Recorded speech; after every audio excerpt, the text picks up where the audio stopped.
Aron kita makaikyas gikan ining tanan nga mga butang na magkahitabo. Aron kita makabarog. Unya pag-atubang inibalik sa akong Ginoo. Amen. Amen. Palagpakan na ito ang Ginoo. Verse 2. Tungod kay diri sa kalibutan, muhal, diri malagi may mahal ang dautan, ang kaaway, ang jablo, may mahal. Nagkanunay ka ang lingla, may mahal sa mga anak sa Ginoo. Usahay, iya kanunay may mahal. Limbungan, para di ka makapadayon sa pangalagad sa Ginoo. Usahay, butangan ka may mahal nga kini nga i-discourage ka sa imong pagpangalagad, ang imong pagtuo. Usahay may mahal. Ihang kawaton, iyong pagtuo, hantod mahal, di na ka makapadayon sa pangalagan. Apan ang pulong sa Ginoo nagaingon, matod pa rin mahal, apan managtukaw ka mo sa tanang panahon. Amen? Nga mag-ampo, nga unta, makapatod ka mo kalig-un, aron sa pag-ikyas, gikan ining tanan nga mga butanga, nga magkahitabo ug sa pagbarog sa atubangan sa anak sa tao. Palakpakan na ito ang pulong sa Diyos.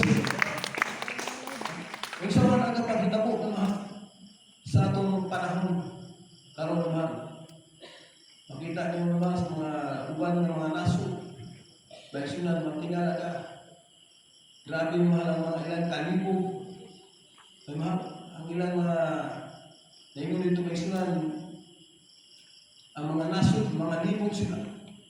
Gumikan sa pagtagpo sa mga balon, mga tsunami. Di ba? Grabe may sunan ko ang mga paghitabo. Kaya din nila may masaktan ang ilang kinabuhi, ang ilang grabe sila ka-stress kayo mga. Grabe ang ilang kalibog may sunan. Nawala na daw mga abot may sunan ng mga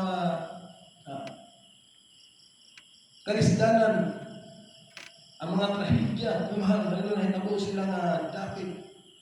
Apan salamat sa Ginoo, na kita may mahal, sa atong pagpangalagad sa Ginoo, gitagaan na niya kahibalo, kaalam na hindi na dapat, gusto ang hadlok ng naman. Mao na niyo sa itong ibasa na mahal, amatong tulad mahal, sa may atong ibasa dito sa katapusan, siguro may sa may 28, atong ilihat ang atong mga mata. Amen?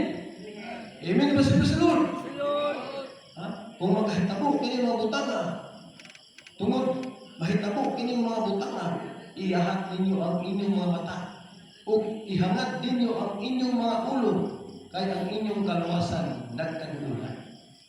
Amen? Palakpakan na ito ang pulong sa Kristo.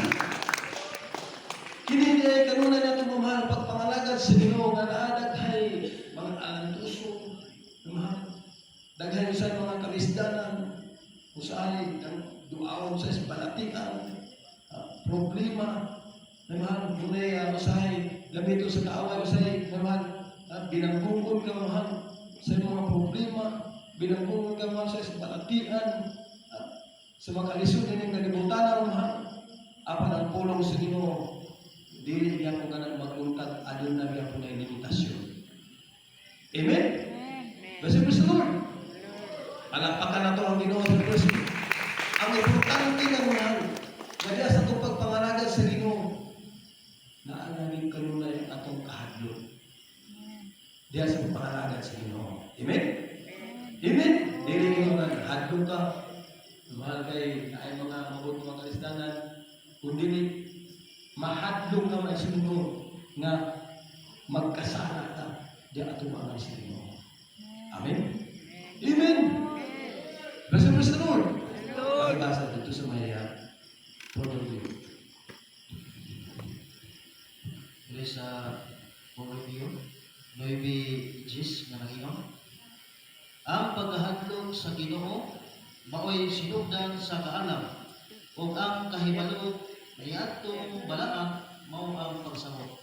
Bless the Lord. The fear of the Lord is the beginning of wisdom. Ha? Ang pagkahadlok mo sa Ginoo mo ay sinugdanan sa kaalam.